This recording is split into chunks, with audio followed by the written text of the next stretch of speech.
It's just a fact of life for most Americans. The holiday season means spending more money than you do the rest of the year, especially on gifts for family and friends. And that doesn't sit well with a lot of folks. According to a new survey, the holidays are so stressful and put such strain on finances that 45% of Americans say they'd just as soon skip Christmas this year. Well, there are ways to limit that stress and strain, and here with a formula for reining in that holiday budget is Alexa von Tobel, founder and CEO of LearnVest.com. Good morning, Alexa. Good morning. So tell me about this formula you have.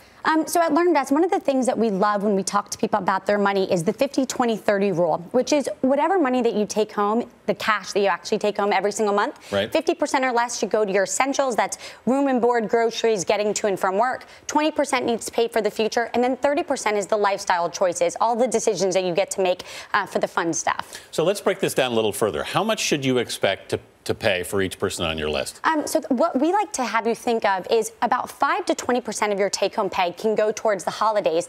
But if you don't have an emergency savings account of about 6 months of what your life costs you, if you have tons of debt, we want you to stay closer to the 5 to 10%. If you're in much better financial health, we want you to think about the 20%. Now, most people, the estimates are that most people will spend about $750 on Christmas, right? Yes. That seems kind of high. That is absolutely high. And one of the things that we know is most people, almost half the country, is still carrying some sort of debt from last holiday period. And that $750 is about $430 for family, about $75 for friends, and about $25 for coworkers and pets. So it's a lot of money to be spending. So basically you're saying people probably should bring that number down? Yes. That's how I would like to think about it. And I think that, the big thing there is if you're really spending $750, that 20%, that would mean that you need to make more than $5,000 in cash every single month. So a lot of people are really stretching and overspending. Right. What if someone doesn't have that money saved? And typically, obviously, people don't. Should they put it on their credit cards?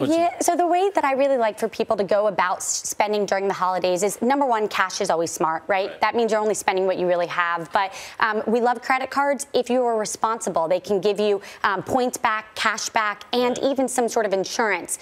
We like things, if you can be smart about it, as a 0% APR. You can get a credit card where you have that window, but you have to be aware because those rates can jump back up. And finally, layaway is always a good option. It's not used against your credit score, and there's no charges unless you don't actually get the present. It's increasingly popular too, isn't it? I mean, you're seeing it more and more. More and more, but just be careful because if you don't get the present, they can actually charge you fees. Right. Okay.